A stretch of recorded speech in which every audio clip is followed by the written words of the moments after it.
J'imagine que ce verset-là vous parle de votre cœur dans la façon où vous allez diriger vos pensées. Voyez. Mais garder son cœur, c'est surtout que si le diable peut vous toucher par la peur, par l'intimidation, par des choses comme ça, il va directement toucher votre cœur. Et là, le sacrifice de Jésus est vain pour vous. Parce que là, il est ce lion rugissant. Son rugissement va toucher votre cœur. Vous allez avoir peur d'une situation, vous allez avoir peur de quelque chose. Vous allez vous trouver en défaillance, en doutant. Et c'est là que votre cœur, il est là. Garder son cœur, c'est garder son cœur dans la parole de Dieu. C'est le garder toujours avec en vision l'œuvre de Christ. En vous, constamment, constamment, constamment. Il va toujours chercher à ce que votre cœur soit touché. Parce que s'il touche votre cœur, le sacrifice de Christ n'a plus d'effet pour vous. Vous sortez de la justice de Dieu. C'est fini. Vous n'êtes plus justifié par Dieu. Et donc il a gagné. Il n'a pas besoin de vous détruire physiquement. On croit toujours que, oui, bien sûr, que le diable, il est l'auteur de la maladie. Il est l'auteur de beaucoup de choses. Mais par rapport aux croyants, le diable, il ne peut pas grand-chose. On a une autorité sur lui. On a une action dans la prière. On sait très bien quels sont nos droits, que Dieu nous protège. On sait tout ça. Comment il peut nous toucher? Notre cœur. Et il rôde, il cherche une faille. Regardez ce qu'il a fait avec Jésus. Et il va toujours essayer de vous avoir dans un moment de faiblesse. Il connaît vos moments de faiblesse. Il vous connaît. Il ne connaît pas tout. Il n'est pas omniscient. C'est pour ça que le diable ne se déplace que très rarement en personne. On voit que quand Jésus a fait 40 jours de jeûne, au bout de 40 jours, Jésus était faible. Là, le diable est venu en personne. C'était lui qui est venu. Mais il n'était pas ailleurs. Il était auprès de Jésus. Et là, il a voulu opérer la faille dans son cœur. Et comment Jésus a répondu? Il est écrit. Donc, vos cœurs pourront rester fermes uniquement s'ils sont entraînés dans la parole de Dieu. Entraînés à résister avec ce que dit la parole. Mais son but, c'est de vous atteindre au cœur. Le cœur qui est le siège de vos émotions. Là, en l'occurrence, on parle de celui-là. Il est le siège de vos émotions, de vos sentiments et de vos doutes. Bien sûr, si vous commencez à douter, c'est par le cœur. Mais tout ça, bon, bien sûr, c'est par le biais des pensées. Mais le diable est là. Voilà son action. Son action, elle est insidieuse. Elle est vraiment malveillante.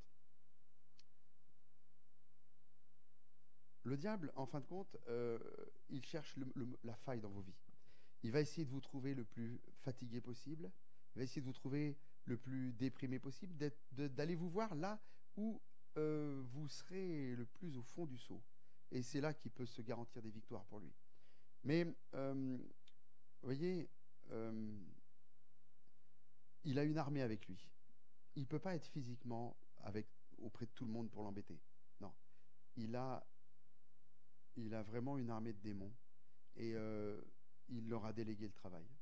Et donc, nous, on n'a pas affaire au diable personnellement, mais on a affaire à des esprits qui nous tourmentent. Ça peut être des esprits, on peut les qualifier de différents noms, puisque Jésus lui-même, quand il chassait les démons, demandait le nom à l'esprit. Comment t'appelles-tu? Quel est ton nom? Etc. Et il chassait le démon. Et il peut nous être assigné des mauvais esprits qui sont là, autour de nous, pas en nous, parce qu'on est chrétien. On a le salut, on a le sang de Jésus sur nous, mais qui sont là et qui ne font que veiller et tourner autour, rôder et cherchant la faille.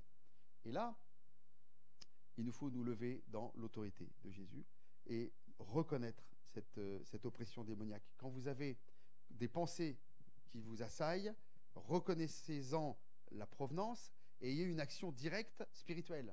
Parce que sinon, ça va continuer et ça va, à l'usure, vous avoir. Il y aura une faille. Il faut agir spirituellement, c'est-à-dire se lever spirituellement, combattre le diable, votre ennemi. Vous n'avez pas à lutter contre la chair et le sang, mais contre les autorités, les démons, les principautés, toutes les puissances des ténèbres. C'est là qu'est notre combat. Donc, vous voyez que la nuit, avant d'être trahi, Jésus parle pour que notre cœur ne se trouble pas. Notre part de responsabilité, donc, c'est de ne pas nous inquiéter. L'inquiétude, c'est tellement là, rapidement. Dès qu'on a, ah mince, une facture, dès qu'on a une mauvaise nouvelle, un client, un bulletin de santé, je sais pas, n'importe quoi, mais tout de suite, là, ça vient. Et mais c'est là qu'il faut résister. Résister à l'inquiétude. L'inquiétude, c'est le biais par lequel le diable va vouloir vous attaquer. Ça, c'est... Donc, je vous ai lu le proverbe 4. Garde ton cœur plus que toute autre chose, car de lui viennent les sources de la vie. Et donc, dans 1 Pierre, au chapitre 5, il est dit, verset 6, « Déchargez-vous sur lui de tous vos soucis, car lui-même prend soin de vous. » Déchargez-vous sur lui de tous vos soucis. Ça ne peut pas être plus clair. Quand vous avez un souci, essayez de ne pas le porter. Déchargez-vous sur lui. Soyez sobre, veillez. Votre adversaire, le diable, rôde comme un lion rugissant, cherchant qui y dévorera. Résistez-lui avec une foi ferme, sachant que les mêmes souffrances sont imposées à vos frères dans le monde. Vous n'êtes pas tout seul à avoir ces tribulations-là, à avoir ces difficultés-là. Tout le monde. C'est le lot de notre marche sur la terre. Mais vous savez qu'une chose que je peux vous annoncer, c'est que le diable ne peut rien faire s'il tombe sur un chrétien qui est en paix. Si vous êtes sujet aux angoisses, il a de quoi travailler, oui. Il a de quoi manœuvrer. Si vous êtes dans la paix, si vous demeurez dans la paix, il ne peut rien faire. Il n'a pas d'accès, aucune prise. C'est mécanique. C'est pour ça que la paix de Dieu nous a été donnée. Quand Jésus rentrait avec le Père, il dit « Je vous donne ma paix ». Mais la paix, c'est pas rien, c'est pas une expression. Comme on dit salut quand on dit au revoir.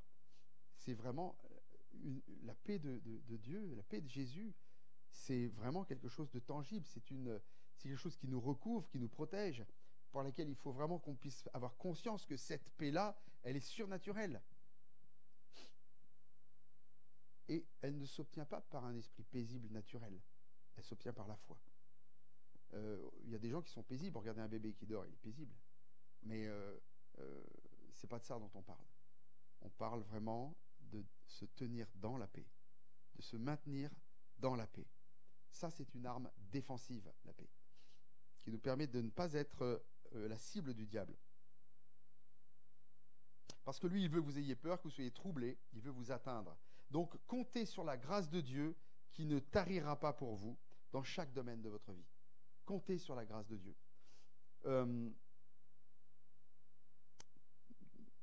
Alors, ça s'appelle aussi le lâcher-prise. Quand vous êtes assailli par des grosses problématiques, il faut lâcher prise. Lâcher prise, ça veut dire, là-dessus, moi personnellement, j'ai fait tout ce que je pouvais. Maintenant, c'est plus mon problème. Je lâche prise. C'est le fait de refuser de vous inquiéter. Vous voyez ? Parce que si on continue l'inquiétude va finir par rentrer. Au bout d'un moment, il faut faire un barrage à l'inquiétude en refusant de... Il faut lâcher prise. Faut lâcher prise. Faire confiance en Dieu. Dans Matthieu 6 au verset 25, il est dit « C'est pourquoi je vous dis, ne vous inquiétez pas pour votre vie, de ce que vous mangerez, ni de votre corps, de ce que vous serez vêtu. La vie n'est-elle pas plus que la nourriture et le corps plus que le vêtement? Regardez les oiseaux du ciel, ils ne sèment ni ne moissonnent, ils n'amassent rien dans les greniers, et votre Père céleste les nourrit. Ne valez-vous pas beaucoup plus qu'eux? Qui de vous, par ses inquiétudes, peut ajouter une coudée à la durée de sa vie?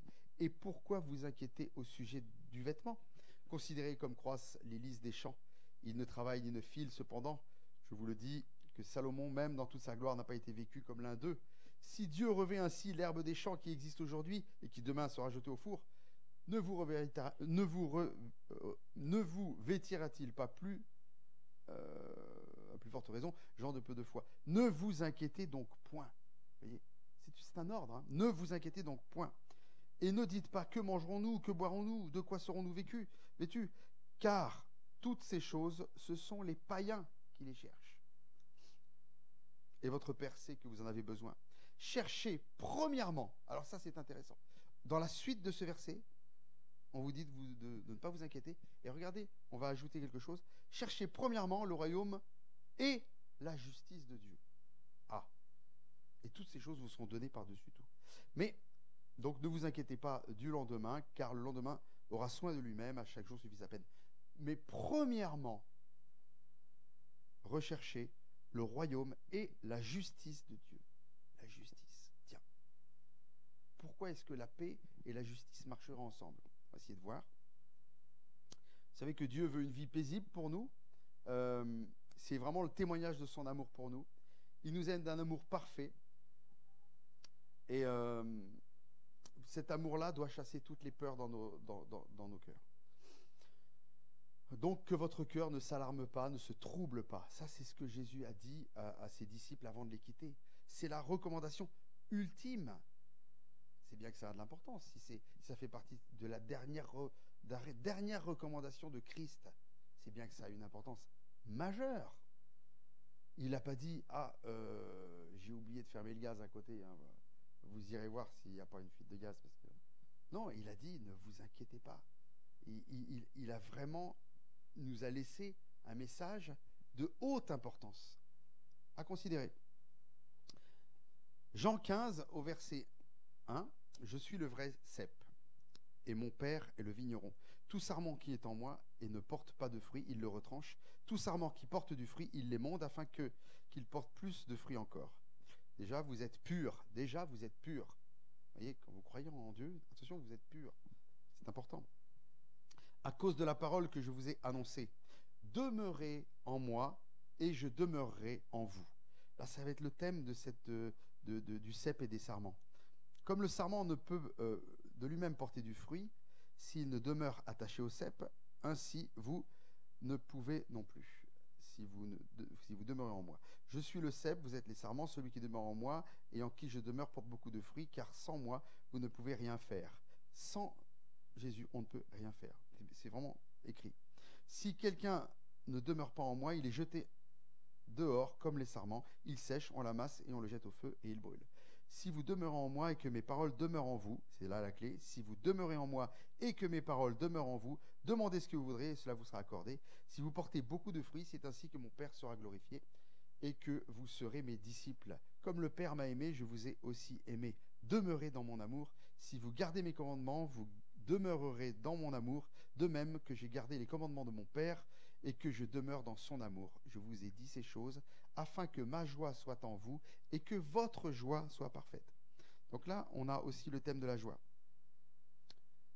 Enfin, la clé, le mot-clé pour nous, pour tout ça, c'est demeurer. Est-ce que demeurer, c'est véritablement un verbe d'action? Pas vraiment, vous voyez. Nous, quand on demeure, en général, on ne bouge pas trop, on reste sans bouger. Donc il faut demeurer, il faut rester. C'est ça la clé. Ça n'empêche pas de faire tout ce qu'on a à faire, de prier, de bouger, de travailler, etc. Mais dans nos cœurs, il faut qu'on demeure en lui. Vous n'avez pas à faire d'efforts, en gros. Vous avez juste à être une branche. Ça va, vieille branche? Ben oui, c'est bien. Quand on peut vous dire ça, c'est que vous demeurez.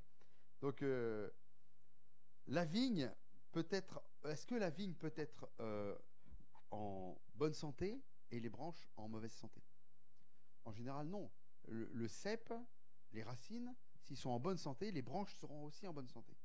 C'est un petit peu l'idée, c'est qu'on est connecté à Dieu. Donc, les fruits poussent, bien sûr, sur les branches. Donc, les fruits, là, il nous est question des fruits. Les fruits poussent naturellement sur nous. Quels sont les fruits? Les fruits, c'est en fin de compte ce qui va pouvoir se voir de l'extérieur. Et les gens vont voir vos fruits. Vos fruits, ça peut être le fait que vous soyez dans la paix, justement, le fait que vous soyez guéri, que vous obteniez des guérisons, le fait que les fruits, que vous ayez des victoires dans vos vies, de la satisfaction, que vous soyez heureux, joyeux, quelqu'un de confiant. Tout ça, c'est un fruit énorme. Il pousse sur vous naturellement, dans la mesure où vous demeurez en Christ. Vous n'avez pas à fabriquer des fruits. Parce que la culpabilité du chrétien, c'est de dire « Ah là là, il faut que je porte des fruits, il faut que je porte des fruits, il faut que je porte des fruits. » Alors, oui, il faut que tu portes des fruits, mais bon, dans la mesure où on te dit de demeurer, c'est tout ce qu'on te demande. Demeurer. Les fruits viendront naturellement. Il ne faut pas s'affoler au niveau des fruits. Par contre, c'est vrai qu'il faut les rechercher, il faut qu'on soit actif dans le fait de témoigner, de tout ça, ça n'a rien à voir, ça fait partie de notre travail quotidien. Mais les fruits viendront d'eux-mêmes. Dans la mesure où vous demeurez en Christ, vos fruits seront manifestes. Et les gens le verront. Et c'est peut-être comme ça que vous aurez des fruits. Vous aurez des fruits parce que les gens verront vos fruits. Vous voyez? À celui qui a, il est ajouté, et à celui qui n'a pas, il est retranché. Donc,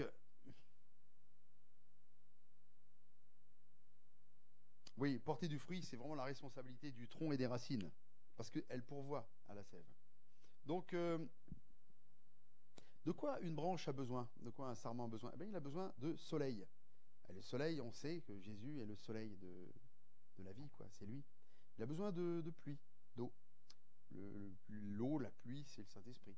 Okay, il a besoin de quoi? D'une bonne terre pour grandir aussi. Et la terre, c'est la grâce. Si la terre est grasse, tant mieux, mais on va dire que la terre, c'est la grâce. C'est pas la terre du légalisme, vous voyez? Je dois, il faut.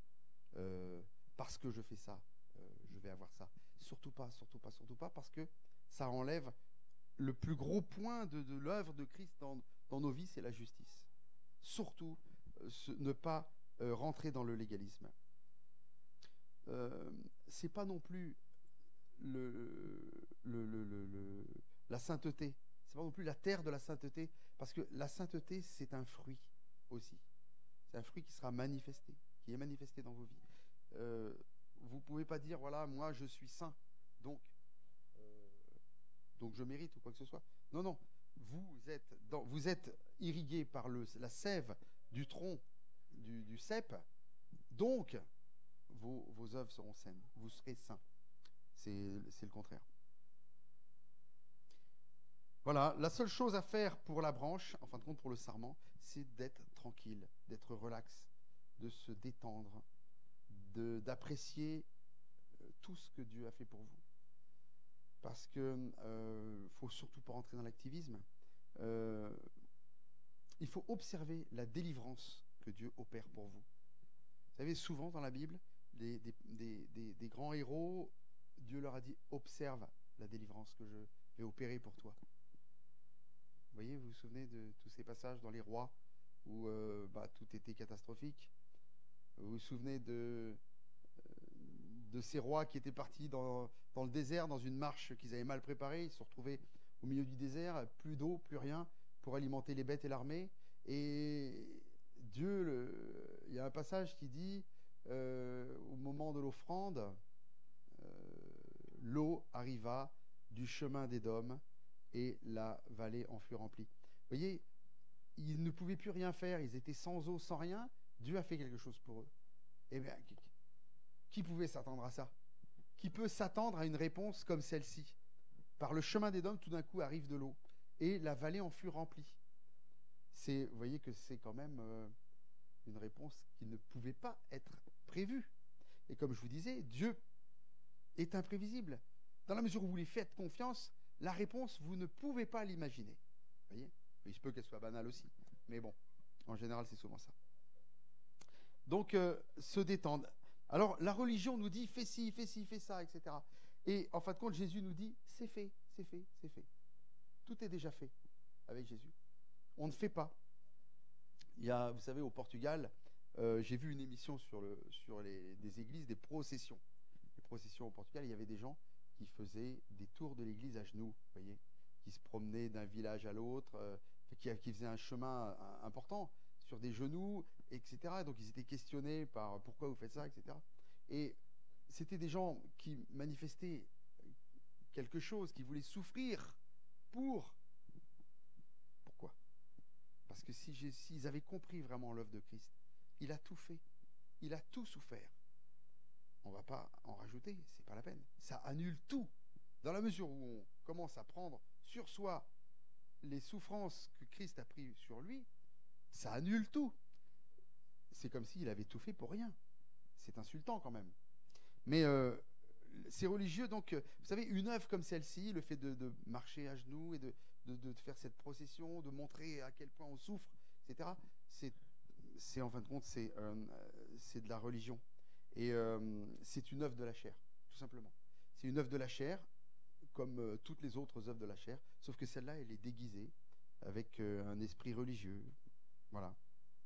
Donc nous, ce qu'il faut qu'on fasse, c'est qu'on nage, qu'on flotte, qu'on se détende, qu'on ne se crispe pas. Vous avez remarqué que quand vous êtes dans l'eau, Tant que vous êtes détendu, vous flottez. Quand vous vous crispez, vous coulez. Hein, voilà. Donc, que ceci vous serve d'exemple. Hein. Dans le psaume 34, l'Éternel dit, quand les justes crient, l'Éternel entend et il les délivre de toute leur détresse. Vous savez, par opposition à ce monsieur qui faisait ce chemin de croix, ou cette femme, je ne me souviens plus.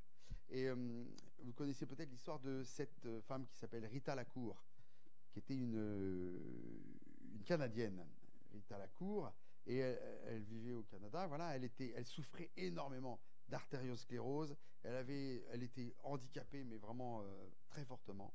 Et donc je ne sais plus dans quel coin du Canada elle habitait, mais elle a entendu parler de Catherine Kuhlman. Vous connaissez Catherine Kuhlman? C'était une grande revivaliste. Elle avait un ministère de guérison très important. Et c'était une femme assez impressionnante.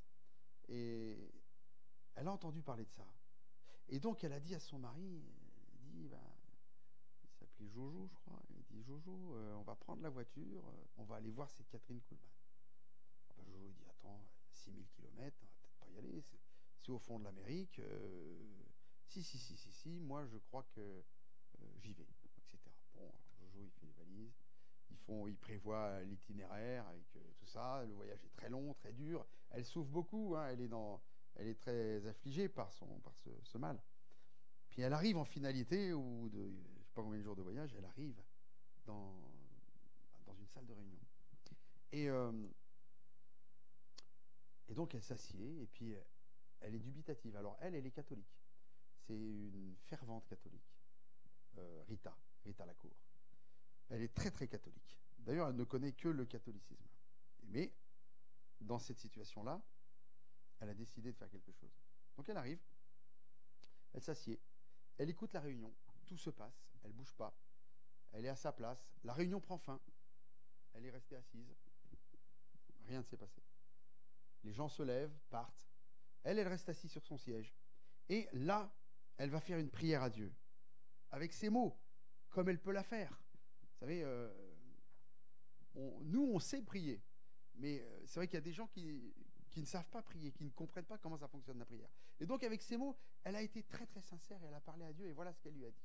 Elle lui a dit, Jésus, je ne t'ai jamais parlé auparavant. Je ne te connais pas. Mais par contre, je connais bien ta mère. Et si ce que cette femme dit est la vérité, guéris-moi, moi aussi. Et elle a été guérie après la réunion. Vous voyez ? Instantanément, elle a été guérie. Et cette femme, donc, quand elle est rentrée au Canada, elle a fondé une œuvre qui a vraiment été très, très percutante dans le milieu catholique, où elle a beaucoup elle a propagé toute la foi en Christ dans le monde catholique. Donc, elle a été une grande bénédiction pour sa génération, pour son pays, pour tout, quoi. Donc, vous voyez, là, la justice de Dieu a été appliquée pour elle. Elle a tout simplement manifesté sa foi avec ses mots. Elle a parlé à Dieu, tout simplement. Vous savez, il n'y a pas de méthode. C'est le cœur, quoi.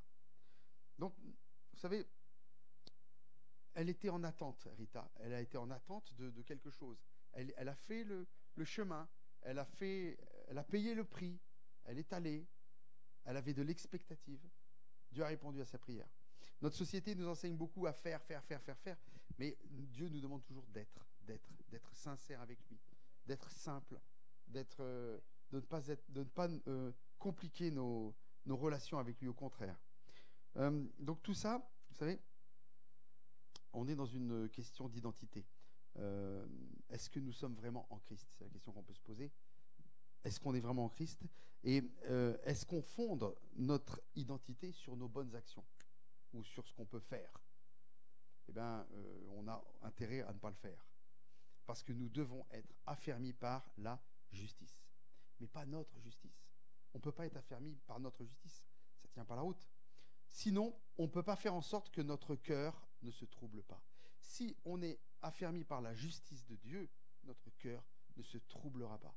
Parce qu'il a fait une œuvre pour nous que nous ne pouvons pas faire pour nous. Ce n'est pas possible. C'est sa justice, vous comprenez? il veut qu'on soit au bénéfice de sa justice et, et pas de la nôtre, justement. Si vous êtes la justice de Dieu en Christ, c'est le don de Dieu pour vous. Vous ne pouvez rien perdre, même par vos mauvaises actions. Parce qu'on commet des mauvaises actions.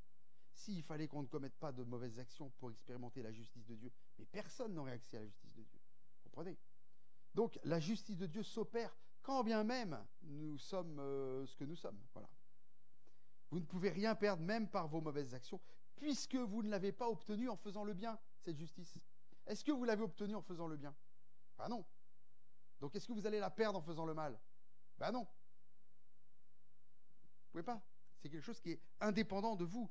Par contre, il faut que vous soyez affermis par elle. Mais si vous présentez votre justice par vos œuvres, Jésus ne pourra pas vous justifier. Ce n'est pas possible. Donc faites attention à ça. C'est toujours une tentation de la nature humaine, de la chair, de vouloir dire « Tiens, j'ai fait ça pour Christ. » Non. Ne vous y trompez pas. Mangez du fruit de l'arbre de la connaissance du bien et du mal. C'est ce que Adam a mangé au début. C'est le même arbre. Il pousse dessus des fruits de la connaissance du bien et du mal. Et il s'agit du fruit donc, qui vient du même arbre, du bien et du mal. Et ne croyez pas qu'en mangeant les fruits du bien, vous allez vous en tirer. Ça vous tuera aussi bien que les fruits du mal. Vous comprenez? C'est ça l'idée. Nous ne pouvons gagner la justice parce que nous faisons le bien, et nous ne pouvons la perdre parce que nous faisons le mal.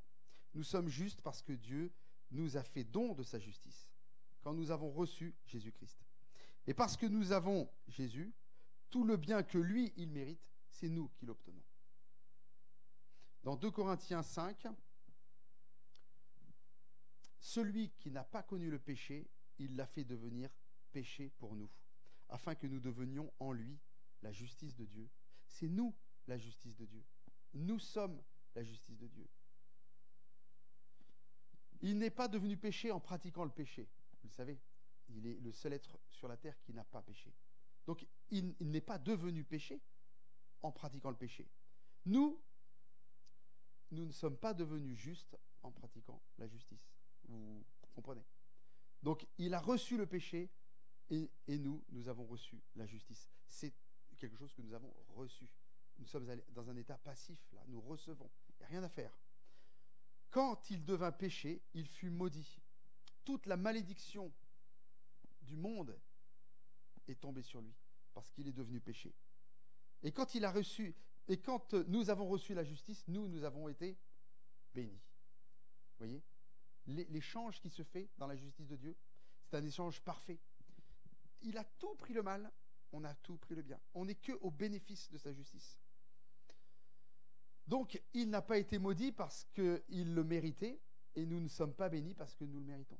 Dans nos bénédictions, dans toutes les bénédictions que nous pouvons avoir, nous n'avons aucun mérite. Aucun. OK? Parce que nous sommes la justice de Dieu en Christ. C'est nous sommes sa justice, c'est nous. Il l'a choisi comme ça. Il a promis que si nous sommes affermis par la justice, et ça vous lirez dans Ésaïe 54 au verset 14, si nous sommes affermis par la justice, donc tu seras affermi par la justice. C'est Ésaïe 54. On est dans l'Ancien Testament. On est 500 ans avant que Jésus arrive. Tu seras affermi par la justice. Bannis l'inquiétude. Pourquoi est-ce que ça touche la justice? L'inquiétude. C'est deux mots qui se touchent quasiment. C'est bien qu'ils sont corrélés. C'est bien qu'il y a une incidence. Quand vous vous inquiétez, vous perdez toute la justice de Dieu. Vous perdez tout. Le diable, lui, il veut que vous vous inquiétiez. Je reviens au début de ce que j'ai dit. Je ne vais pas revenir donc. Mais en bannissant l'inquiétude, vous revêtez la justice de Dieu. Car tu n'as rien à craindre. Et la frayeur, pardon, excusez-moi, je vais relire comme il faut. Tu seras affermi par la justice, bannis l'inquiétude, car tu n'as rien à craindre. Et la frayeur, car elle n'approchera pas de toi. Si on forme des complots, cela ne viendra pas de moi, dit Dieu. Quiconque se liguera contre toi tombera sous ton pouvoir. Ça, c'est la justice de Dieu, tout ça. Voici, j'ai créé l'ouvrier qui souffle le charbon au feu et qui fabrique une arme par son travail. Mais j'ai aussi créé le destructeur pour la briser. Toute arme forgée contre toi sera sans effet. Et toute langue qui s'élèvera en justice, Là, vous comprenez l'importance de la justice de Dieu. Toute langue qui s'élèvera en justice contre toi, tu la condamneras. Tel est l'héritage des serviteurs de l'Éternel. Tel est l'héritage. Qu'est-ce qu'un héritage? On n'a rien à faire pour un héritage. On est passif. On hérite. On attend. Tel est l'héritage des serviteurs de l'Éternel. Tel est le salut qui leur viendra de moi, dit l'Éternel. Vous voyez le plan de Dieu pour nous au travers de sa justice, l'échange qui a été fait. Moi, en étudiant ça, je savais tout ça, mais je ne l'avais pas réalisé. Et là, en l'étudiant, je l'ai réalisé. À quel point notre situation de justice, tout nous vient de Dieu. Et comment est-ce qu'on pourrait refuser ça? Qu'est-ce qu'on peut rajouter à ça? Ce serait fou. Ah, voilà. Pourquoi? Bien parce que votre justice vient de Dieu. Alors comment, dans ces cas-là, avec la justice de Dieu, comment ne pas y être victorieux? Vous voyez? Il a tout fait pour nous. Tout. Nous sommes justes. Nous sommes justes. Vous voyez comment Dieu nous voit? Juste. Alors qu'on connaît nos natures charnelles, on sait ce qu'on vaut, on sait nos défaillances, on sait qu'on est capable de faire des choses injustes, de se tromper, d'avoir de mauvais sentiments envers certains, on connaît notre nature humaine. Malgré ça, Dieu sait que nous sommes sa justice sur la terre. Et que toute langue qui s'élèvera en justice, vous voyez, le diable, il est là à côté de Jésus et de Dieu, il est au trône, et il passe son temps à nous accuser, à nous accuser, à nous accuser. Il passe tout son temps là, à ce poste, il accuse, il accuse, il accuse. Et vous voyez que toute son accusation n'a pas d'incidence pour Dieu, parce que Dieu nous voit juste, tout simplement. Et la faille, c'est l'inquiétude.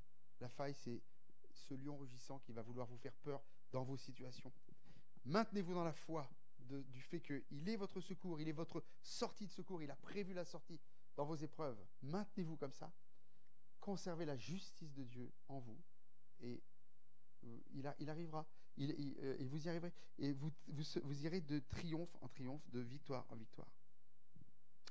On va prier pour que cette parole soit profondément enracinée en vous, pour que vous n'ayez plus de doute sur votre justification, parce que vous y êtes pour rien. C'est le choix de Dieu pour vous. Vous voyez, il y a 500 ans avant Jésus, Ésaïe avait déjà prophétisé que la justice de Dieu serait pour nous. Et il l'a précisé, il l'a prophétisé avec énormément de justesse. Tu seras affermi par la justice, bannis l'inquiétude. Souvenez-vous, chaque fois que vous inquiétez, ça va venir entamer votre justice. Et quand votre justice est entamée, le diable a une voix contre vous. Il plaide contre vous constamment. Il veut, lui, vous détruire. Vous êtes des enfants de Dieu, il ne vous touche pas. Il ne vous touche pas parce que vous avez une identité spirituelle qui est en Christ. Il a peur de vous. Il a peur surtout de croyants qui connaissent leur identité par rapport à la justice de Dieu.